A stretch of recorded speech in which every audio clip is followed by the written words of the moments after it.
Hold up. Hey guys, it is Tristan with Nerdette's Newsstand, and I want to talk about the animated Injustice movie.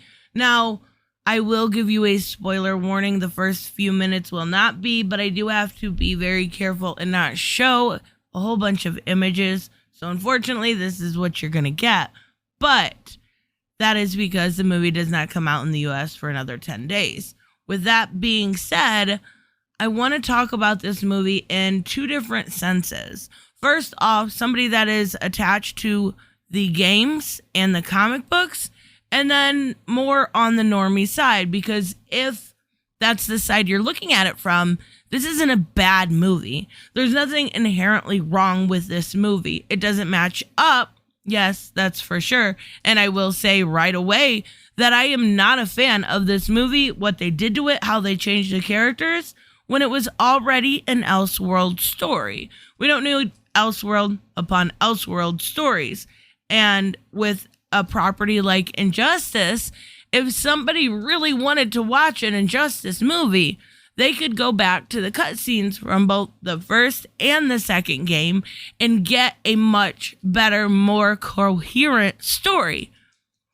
Let's get into spoilers territory, because I don't do well without. Now, with that being said, let me know if you are looking forward to this movie, and I apologize if you are. I hope you enjoy it.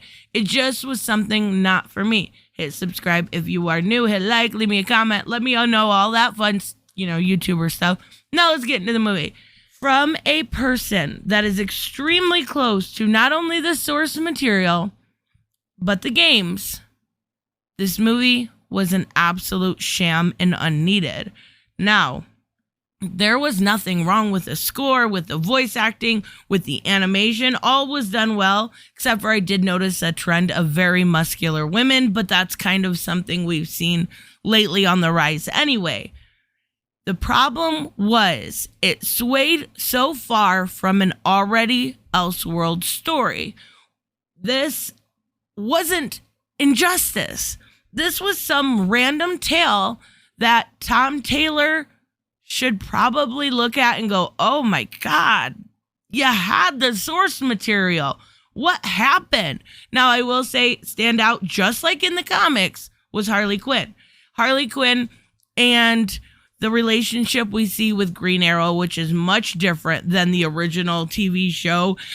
Green Arrow, that was a Batman type character, whereas we actually get a Green Arrow here. He's silly, he's goofy. We see that, weird kind of bond with Harley because he's trying to protect her, but also realizes she's crazy at the same time. What we did miss from that, which was a very impactful moment in the comics, was her admitting she knew that Joker all along was wrong for her, yet she still loved him.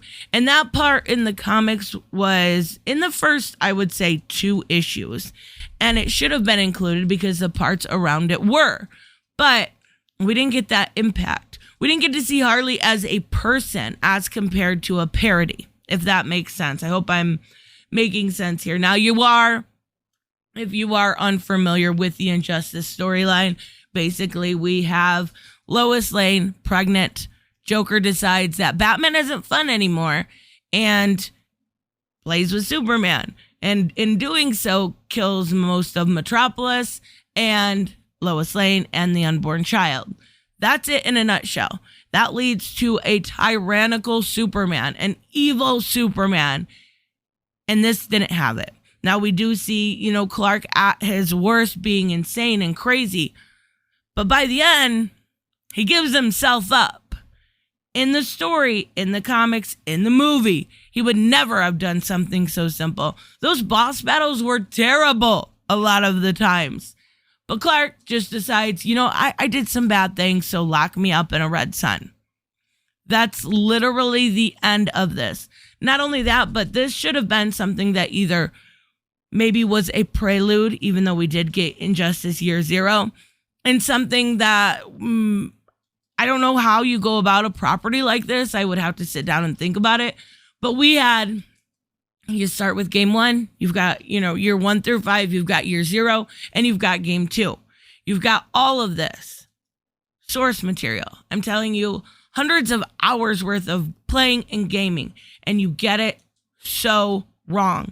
Batman, great. If you remember in the source material, there was one moment everybody agreed upon, and that was Nightwing's death, because it wasn't grandiose. It wasn't this huge thing. He died by Solomon Grundy or something huge. It was Damian. Damian accidentally took his life, and that was a huge hitter in the comics. That was one of the saddest deaths still to this day in comic books. And we see it, and it doesn't hit. And then I believe I would have to look back at the source material, but in year 3, we see Deadman take over Dick's body, right? Well, kinda.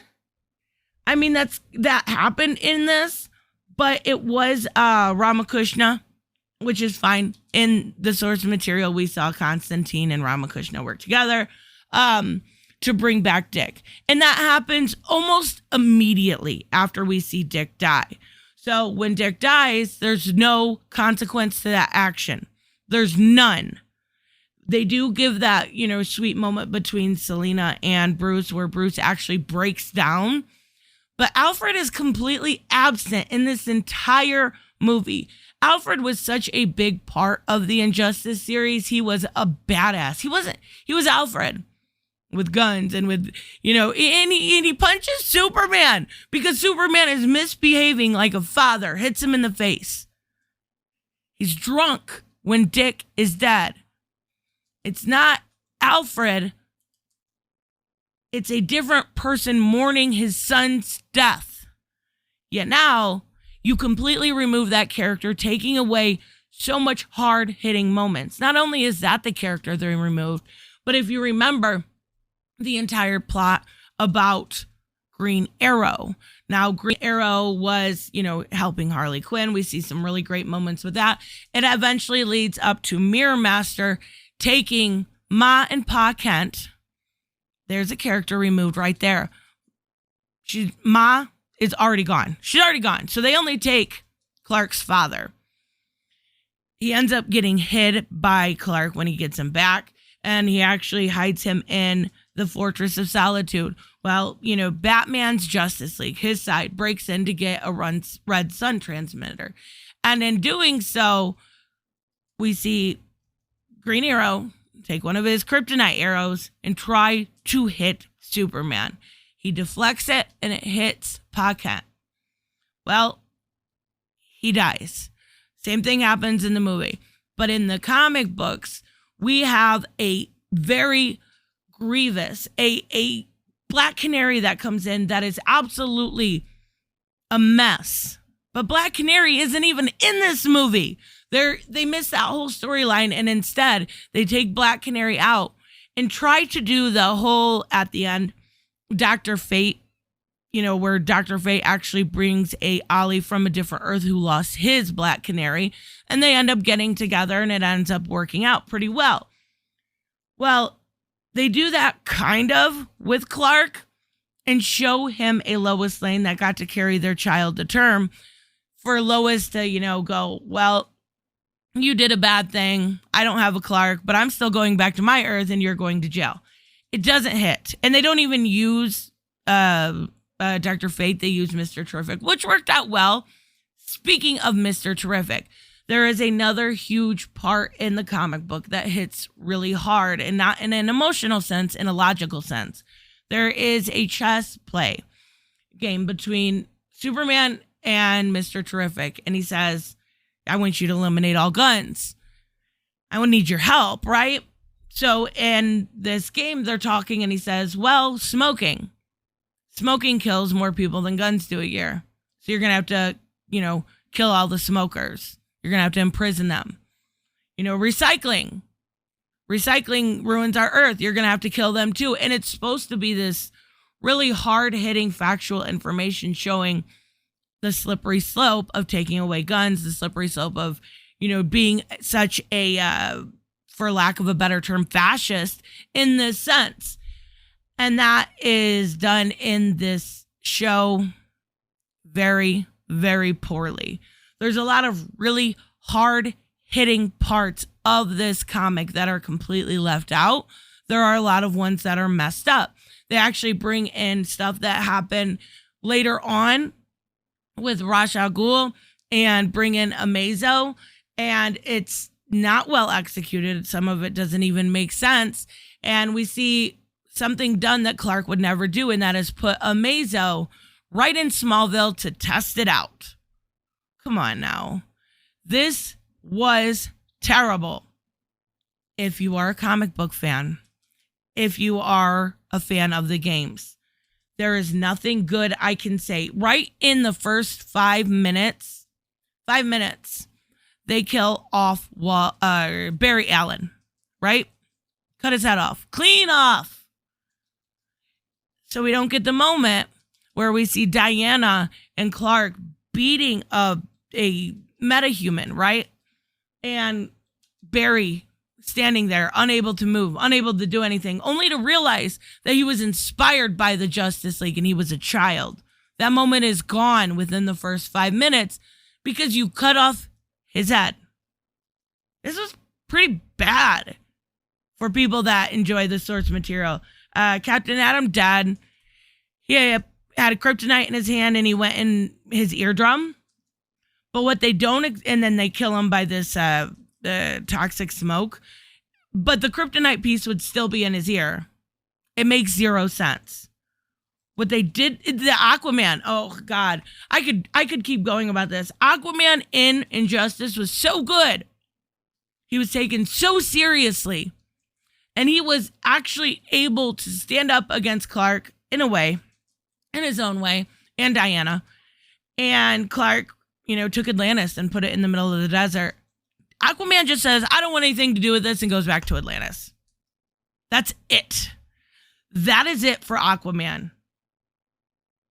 It's bad.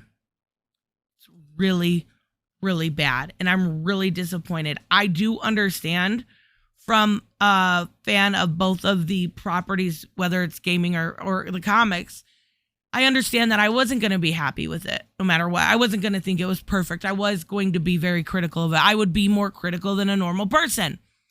The problem is when you sway so far from the material, when it's already mapped out for you, and you don't even have to fucking read. If you're that lazy and you don't want to read the multitude of comics that there is all 5 years, if you don't want to read the prelude, if you don't want to read the spin-offs, fine, go play the fucking games.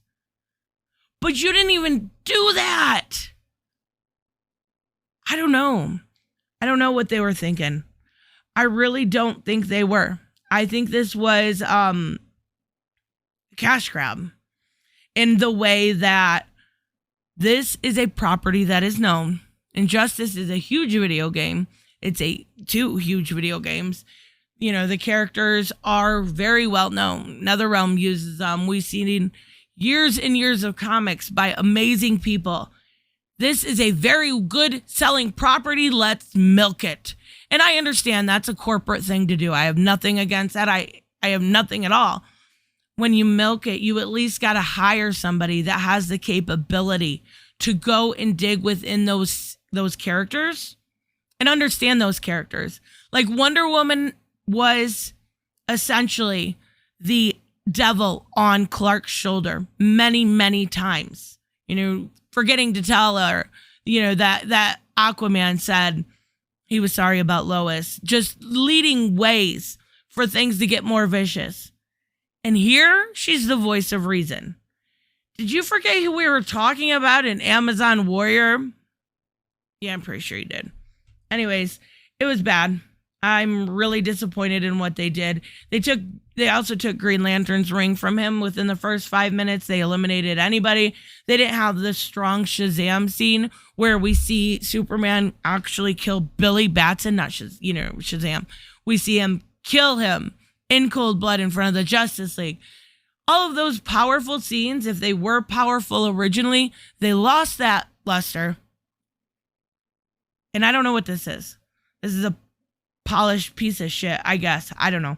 Anyways, let me know, of course, what you guys think about this. I will see you in the next one. Bye-bye.